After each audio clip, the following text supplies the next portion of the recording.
Awakening the Rebellion is hands down one of my favorite mods for Empire War, and that shouldn't be a shock with how much coverage I've given it on the channel.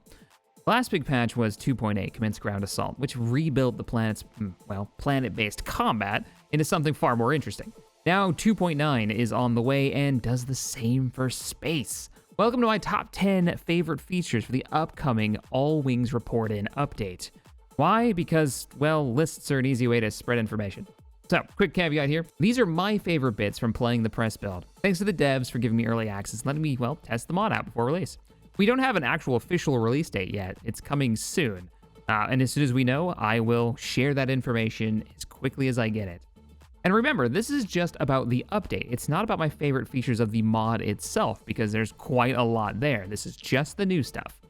First up on the list, all ships have been given a role. Basically a mission profile they're uniquely suited for. Example being a battleship, a brawler, a battle carrier. Each ship has its role marked on the info sheet in the top left-hand corner. So, if you've got a Corvette labeled Hunter, you can assume it's good at hunting similar-sized Corvettes. If you've got a bulk cruiser with the word Screener on it, it's probably pretty decent at killing small fighters with its laser cannons. Some ships have dual roles, such as the Rebel Blockade Runner. There are dozens of roles that ships fill. There are dozens and dozens of roles that all these ships fill, and I should probably do a video deep dive into this in general. I mean, fighters alone have superiority, fighter, interceptor, bomber, heavy fighter, strike fighter, scout, alpha striker, swarmer, ion disabler, and whatever the U-wing is, support, I guess. So keep an eye out for a full deep dive into this in a later video. But speaking of roles, let's get into the weapons. So next up, weapon rework. They've reworked completely how each weapon system functions and have been rebalanced into ranges, effectiveness against targets based on size, armor or armor penetration, what countermeasures work against them. Examples being like missiles, torpedoes, and rockets all have strengths and weaknesses. Laser cutters can melt armor, but they're crap against, well, shields. Ion weapons are obviously great against shields. This is the part that I think we're all going to be experimenting with for a while. This is the meat of this update, is the roles and the weapon systems. The new weapon systems, ranges, and firing arcs, the strengths and weaknesses really make conflicts way more interesting and feels great while you're playing, and they actually go with the lore. Using proper names like laser cannons of various sizes, turbo lasers, same on and on. Combat just feels like proper battles. So let's get into number 3. What are the new ships? I know that's a question that's come up dozens and dozens of times over on Twitch and some of the comments here on YouTube. Well, I'm gonna just briefly go over a few because I have not played all the way to max tech with all factions. But let's start with the Rebel Alliance because they're my favorite. The Hammerhead gunship from Rogue One and Rebels has made an arrival, and it's got a fantastic model. I mean, this thing looks good. It's not the best one yet, and we'll get into that. It's armed with 2 light turbo lasers and 2 laser cannons. This Hammerhead is primed to hunt down other Corvettes. It is one of the hunter roles. I'll go into more detail about these units in the future video when we talk about, the new ships and weapon roles and what they all do. All right, make sure you guys sub if you want to see up to date on how the combat mechanics and the new weapons work and ranges and all that. Another new ship, and I think this is my new favorite model, is the MC-80 Justice. This one looks so good. Well done, Wolf. MC-80 Justice is a Tech 1 early game capital ship for the Rebels that is a battle carrier. It's got a mix of turbo lasers, capable hangar bay, and some ion cannons. It's a nice all-rounder for early game Imperial aggression. A fan favorite for the Empire has been added, the Raider. It's Tech 3 roster, so sadly there's no footage here as I have not dived as hard into the Empire on the streams we've been doing on Twitch that I have as the Rebels and the Black Sun. So yeah, it's not on here, but it's new, it's there. If you play through the Empire, you're gonna be able to get the Raider Corvette, which is pretty sweet. They also added a couple of super low-level carriers. They've added the Gazanti. You can build them as 2 Gazantis per pack. They cost around 900 or so credits, so they're fairly cheap. You can get them right away. Almost any space station can make them. And of course, they come with the TIE Fighter strapped to the bottom. You can get the normal TIE Fighter variant or the TIE Bomber variant. So if you really want some cheap ships that are going to bring extra squadrons in, and as the Empire, you can't just build TIE Fighters and send them in because no hyperdrive, this is the way you get those extra squadrons. I dig this. I absolutely love these are in here. The Black Sun have gotten some love as well. They've got the standard battle carrier variant of the Venator, which has been refitted into a battleship version. So you actually have like refitted, I love this, refitted Clone Wars vessels that the pirates have gotten a hold of, and then they've started customizing to fit certain mission roles. They do this with the Acclimator as well, and they've got the Doom Donut. They got the Lucre Hulk in there. So yeah, Black Sun's got some new stuff. I think they've got some actual new ships as well, but again, I'm not super far into my playthrough as the Black Sun, only a couple of tech levels in. Let's get a little bit more zoomed in for number 4. Let's talk about Hardpoints, and I mean, one of the, probably not the sexiest thing, but Pathfinding. It's probably the most influential. They've had a major revamp. So all ships' speed and maneuverability has been reworked, and that means Pathfinding has been reworked. They've actually done some crazy magic. They've rescaled the bounding boxes of how navigation works. Anyways, ships can fly in proper formations now. They'll stick close to each other. They've actually got stats now for their top speed, their acceleration speed, and their turn rate.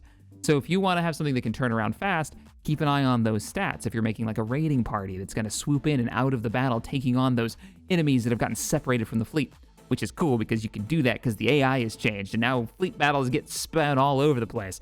I'm jumping ahead of this video, and there is a script, and I should probably start using it. So let's talk about hardpoints then. Number 4, that was the real big thing. Hardpoints have changed. You're gonna notice that there are less overall hardpoints in a lot of the capital ships, and they're really hardpoints about the stuff that you care about.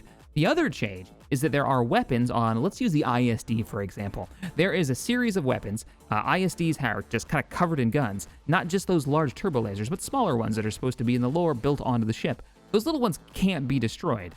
What they've done is, when you, God, this happens to everyone who's ever played Empire at War, you get that one capital ship that you try to get out of the fight, and he did manage to make it, but he's only got one weapon system left, and he's taken up like 20 points of your cap build, and you can't call in reinforcements with proper weapons because that one ship is there in the back doing nothing, kind of stuck with no engines. Well, now there are weapon systems that you cannot disable on all of the large ships. So they're always useful, at least somewhat useful, which is great. The other thing that's changed is there's a hardpoint called hull now. So you have a choice that you have to make. Do you try to take out the enemy's subsystems like, say, the turbo lasers and lower the amount of DPS that they're putting out? Or do you try to break their ship in half by going through the hull hardpoint? That is literally throwing all of your DPS into like the structural integrity of the enemy ship and seeing if you can crack it. The problem being, if you're focusing on the hull, you're not doing subsystem damage, meaning it's keeping its top DPS. That's a choice, hard choices, and that's what we want in our strategy games. So the hull hardpoint is a new thing. I actually quite like it. Fog of War rebalance. We'll go quickly through number 5. It is exactly what it sounds like. Fog of War matters now. You don't just drop one large ship on the battlefield and can see half the map. You actually can use your scouts. They've included the Long Probe Y-Wing, which actually comes out of the Nebulon Bs for the Rebel Alliance. Obviously, the TIE scouts are going to be useful. The Y-Wing Long Probe gets the ping ability. I've even used ARC 170s, which have great sensor ranges because they are aggressive recon fighters. That is literally their job. They're not supposed to be bombers. They're supposed to be recon fighters. Can do their jobs now. It's wonderful. You can close the S-foils on them and take off and go scan. And it matters because there are artillery ships now. There are ships with long-range turbo laser weapon systems that you can use to siege enemy units. They can shoot beyond their own sensor ranges. So you're going to want to use scouts to, well, see something to shoot at it, which is pretty great. So Fog of War, number 5. Number 6, visuals affect gameplay, or rather gameplay affects visuals? Let me explain. Now that'll take too long. Let me sum up. Abilities all have visual effects. For example, different types of laser cannons, turbo lasers, long-range turbo lasers, each have a different style, visual style, that let you know what the round is and how long it could potentially, like how far it could reach out. Missiles, rockets, torpedoes all have a noticeable visual difference, so you know what is coming in and what to freak out about and what to not really worry about. Torpedoes on capital ship? Holy crap. Rockets on capital ship? That kind of deal. You can even tell which one's like the concussion missiles that are going after your fighters and when to use your jamming abilities because the visuals reinforce the gameplay. It lets the player know what's going on without reading a bunch of stat blocks and wondering, okay, who fired that? What is this thing? We can actually see it now. Another example of this is, let me just pick a ship with a cool ability, the Arquintans. Why not? You can actually use its ability to dump its extra power into its oversized turbo lasers that the Empire decided to slap onto the hull of this thing, and red lights come on all around the ship, letting the player know that this ship is going ham for damage. Why does it matter? Well, because the AI can have all the same fun toys that the player gets, and when it's happening to you, you're probably going to want to know about it. So, with 2.9, we're getting more visual information that just isn't text blocks. Number 7, Starbase rework. There's a lot of cool Starbases now for all of the factions. Each faction has a wide range of stations that you customize your defensive lineup or increase how much economy you've got coming in, or you can build space stations that are specifically about increasing your population cap for all of the factions. Because pop cap is now something that you need to manage. It's another resource. Another cool thing is the Starbase rework, because of the way they have changed things. I'm not going to go too deep into this because this video is already going to be crazy long. The way that they have reworked Starbases means that the AI can use them a bit more properly, and that's supposed to fix things like the AI doom stacking Z95s, for instance, which has happened in our campaign. We had 150 Z95 squadrons in one fight. This is supposed to fix that, while also giving the players a ton of options for, like, what do you want on your front line? Do you want a mobile dry dock, or do you want to go for an XQ station, or all of the varieties of different stations? Also, the new Fondor models for the stations look really good. I know they've been sharing models. I don't know if the Fondor one came from it, but I know they've been sharing models and gameplay mechanics between Remake Mod, which is pretty sweet. I mean, that ISD is actually been borrowed from Remake, and it looks great. So very cool to see the Empire at War community, like modding community, actually working together so they can make unique mods for everyone to enjoy. Awesome. Number 8. Oh, thank God. This part is probably the biggest change that affects just general fun. Base star bases for all factions now come with a detachment of ships defending that system. No more having a single space station that you spent 4,000 or 5,000 credits on just get walked over by an enemy fleet. It's a space station, it can't move, and it couldn't do anything. It wasn't fun to have those fights. They looked great, but you couldn't really do anything tactical. You had one space station other than shoot at one ship. Now, you get a little battle group to fight with. That's what you're getting out of your investment for credits. And because combat is more fun with everything we've mentioned so far, it means you actually want to fight these defenses.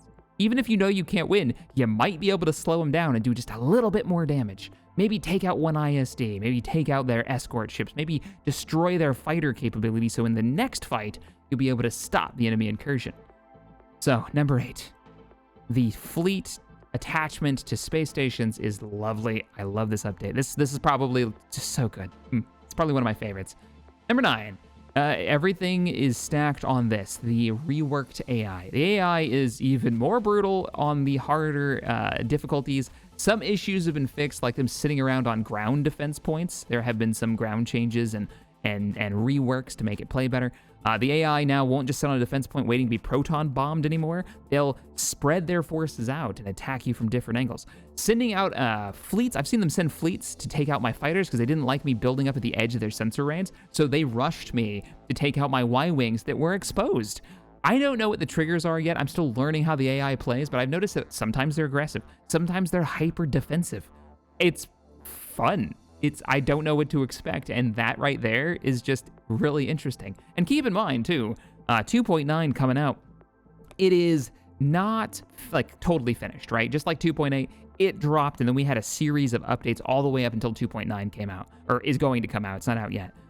So we're probably going to see the same thing here with 2.9. And by probably, I mean we are. I've chatted with the devs. We just did an interview with them. I recommend you check that video out.